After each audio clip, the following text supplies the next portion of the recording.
Bolsonaro precisa sair da presidência do Brasil. Isso é básico, é uma questão de premissa antes que possamos discutir qualquer outra coisa sobre o nosso país. Isto dito, podemos agora falar um pouco sobre esse tal risco à democracia. As pessoas parecem precisar de motivos, às vezes até para fazer as coisas mais óbvias. Uma delas é votar contra Bolsonaro, uma atitude muito óbvia para qualquer pessoa com o mínimo de senso crítico, com percepção para os problemas do país, que tenha percebido nesses últimos 4 anos, para além do que ele já representava antes, o quanto ele é incompetente do ponto de vista administrativo, é inábil do ponto de vista político, é um sujeito perverso do ponto de vista de comportamento humano, e mesmo a sua condição de líder de uma parcela da população só se concretiza porque, na verdade, existe uma espécie de comportamento meio automatizado dessa parcela, indo em sua direção, assim, algo meio de forma magnética, um comportamento muito mais de rejeição, baseado, por exemplo, no antipetismo do PT, que encontra em Bolsonaro ali um ancoradouro, do que, na verdade, um comportamento de massa que segue Bolsonaro por causa de um certo encanto que ele emanaria. Isso não acontece. Então Bolsonaro é incompetente, é inábil, é perverso, é grotesco, é medíocre, entre outros termos nada gentis. Mas mesmo assim, como eu falei, as pessoas parecem precisar inventar motivos para isso. Um deles é o que o Bolsonaro representa um risco à democracia.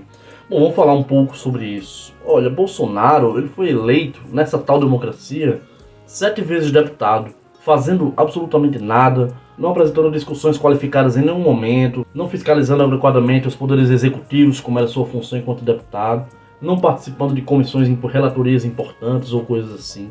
Foram 7 mandatos consecutivos e ainda foi premiado com um mandato de presidente eleito dentro desse sistema democrático. Seus filhos estão aí em postos estratégicos do país e postos importantes também eleitos nesse sistema. Bolsonaro falava o que falava que tinha que morrer 30 mil, ironizava perseguidos pela ditadura, esculachava minorias, elogiou publicamente um torturador diante dos microfones do Congresso Nacional. Ora, a democracia é muito funcional para o Bolsonaro. O Bolsonaro ele é um filho pródigo desse sistema democrático que nós temos. Não há nada, praticamente nada a ser defendido aí. Bolsonaro não tem em nenhum momento por que se voltar contra essa democracia, que na verdade tem pavimentado o terreno para todas as suas perversões. Então temos que parar de falar que Bolsonaro representa um risco à democracia. Essa democracia, na verdade, que representa um risco para todos nós. Ora, um cara como Bolsonaro falar o que falou mesmo antes de ser presidente, fazer todas as perversões que fazia e ainda hoje se comportar tal como se comporta, especialmente durante a pandemia, tá evidente que Bolsonaro, ele na verdade, ele é a própria representação dessa democracia lamacenta que nós temos. Não há nada a ser defendido aí, repito. Mas sim, eu sei que quando as pessoas falam em defender a democracia, elas estão falando em defender os direitos consagrados pela Constituição de 88, as conquistas sociais obtidas desde a redemocratização, especialmente nos governos petistas, onde tivemos muitas conquistas sociais importantes, muitos direitos novos obtidos, etc. E eu entendo, essas conquistas, esses direitos, eles estão mesmo em risco. Mas elas não estão em risco por causa de uma data, de um pleito, no próximo domingo que vai acontecer dia 30 de outubro. Também não estão em risco por causa de uma pessoa, de um sujeito chamado Jair Messias Bolsonaro. Elas estão em risco por causa de um instrumento atrelado ao aparelho institucional em 99 por um golpe de Fernando Henrique chamado tripé macroeconômico. Você certamente já ouviu falar nesse instrumento por aí. E ele consiste, em resumo, em 3 itens, como o próprio termo fala. Um é o câmbio flutuante, segundo é o superávit primário, terceiro são as metas de inflação. Olha, o tripé macroeconômico, eu não vou aqui me demorar sobre o que ele é, posso depois fazer um vídeo específico sobre isso. Mas ele sim representa em si todo o atraso que nós temos passado. E mesmo o avanço que obtivemos após a sua aprovação, como por exemplo, as conquistas sociais obtidas no segundo governo Lula, que o primeiro governo Lula, hoje ninguém lembra, mas foi um arroxo fiscal à moda tucana.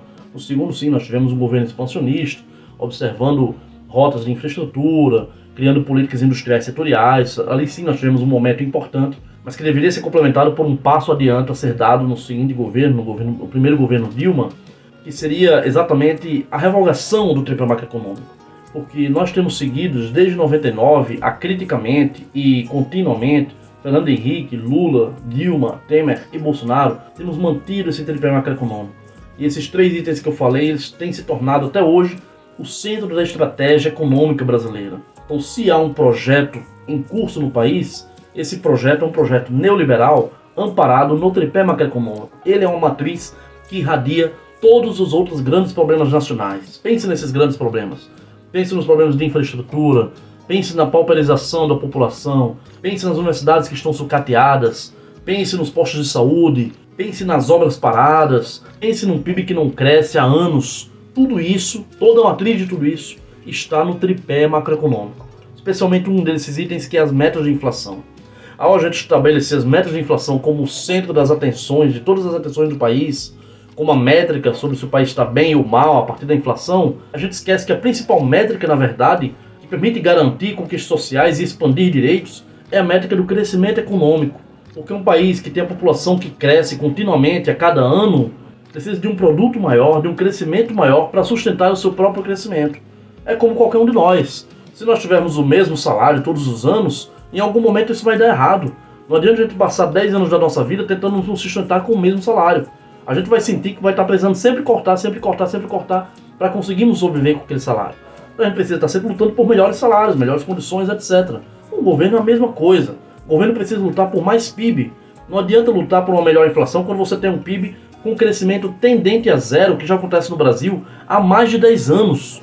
O nosso PIB hoje é uma tragédia. A participação da indústria no PIB do Brasil remonta ao período pré-1910. E é esse o golpe que foi representado pelo tripé macroeconômico. Ele recolocou o Brasil naquela condição de país primário, agroexportador, anterior à Revolução de 1930. E é esse país que nós temos hoje. O que eu quero dizer com tudo isso é que, ok, precisamos derrotar o Bolsonaro. Será uma vitória política importante. Mas nada disso será possível se durante os próximos 4 anos o tripé macroeconômico permanecer sendo lealmente aplicado de maneira inquestionável, de maneira crítica, como tem sido nesses últimos 20 anos. Alguém pode até dizer, mas o Bolsonaro não segue o superávit primário, não sei o quê. Ora, não segue porque ele é incompetente do ponto de vista gerencial. Mas é o centro a ser buscado, é sempre a sua métrica. E o risco maior que nós temos hoje não é apenas a vitória eleitoral de um Bolsonaro, mas a nossa vitória sobre ele, que seria um passo à frente, seguido de muitos passos atrás, que seria manter esse mesmo modelo de gestão, esse mesmo modelo de governança e essa mesma política econômica. Porque esse papo da democracia em risco, a gente sabe, ele não existe só no Brasil. Na verdade é uma reflexão global. E talvez a Europa, o continente mais identificado com princípios democráticos, seja exatamente onde a democracia mais está em risco. E lá não tem Bolsonaro. Lá os líderes da extrema-direita são muito mais qualificados do que ele. E é esse risco do qual nós temos que nos prevenir. Porque o Bolsonaro ele é isso aí, ele é boçal, ele é tacanho. Mas a contínua aplicação do tripé macroeconômico, das metas de inflação como principal índice a ser buscado pela estratégia nacional, vai significar que durante o próximo governo Lula nós não vamos ter mais universidades, nós não conseguiremos ter novos postos de saúde, nós não vamos ter de fato políticas que melhorem a vida da população mais baixa, nós não vamos ter salário mínimo acima da inflação, porque o Lula precisaria fazer uma mágica para fazer isso acontecer sem revogar teto de gastos, sem derrubar o tripé macroeconômico, precisa de mágica. E ele está cercado de pessoas que veem no tripé macroeconômico, na verdade, o que há de mais moderno na economia, que é o Meirelles, que é o Alckmin, que é o Pércio Arida, esse tipo de gente. Então nós não podemos descansar. Os nossos direitos provavelmente estarão muito mais em risco daqui a 4 anos, com um bolsonarismo repaginado, com liderança muito mais qualificada, que saiba sustentar um debate crítico a respeito da gestão econômica, que infelizmente é a que deve continuar, a não ser que Lula consiga subvertê-la. Então esse bolsonarismo repaginado, não esse bolsonarismo tacanho que nós temos hoje, esse extremismo atualizado, provavelmente expresso por uma liderança política que hoje ainda não está clara para nós, é desse risco que nós precisamos nos livrar. Bem, esse é apenas um recado a ser dado. Esse vídeo se soma a toda uma campanha, uma grande luta que tem sido feita para derrotarmos o Bolsonaro no domingo, mas nós nunca podemos perder de vista de que o pior ainda está por vir. A campanha do Lula é muito ligada a fatores emocionais e tal. É bonito, não nego. Há mesmo um senso de gratidão popular ao Lula. Mas eu penso que nós precisaremos ser muito mais frios do que nós estamos sendo até aqui. Porque criar a fantasia de que o Bolsonaro representa um risco para a democracia, ok. Uma fantasia cinicamente criada, ela pode servir para propósitos eleitorais e não há problema nenhum nisso. O problema é quando nós acreditamos na fantasia. Aí nós estamos, na verdade, entremeados por um problema que é muito anterior ao que nós estamos acreditando enfrentar hoje. Bolsonaro é apenas a superfície do problema. Ele não é o problema. O problema chama-se, repito, tripé macroeconômico.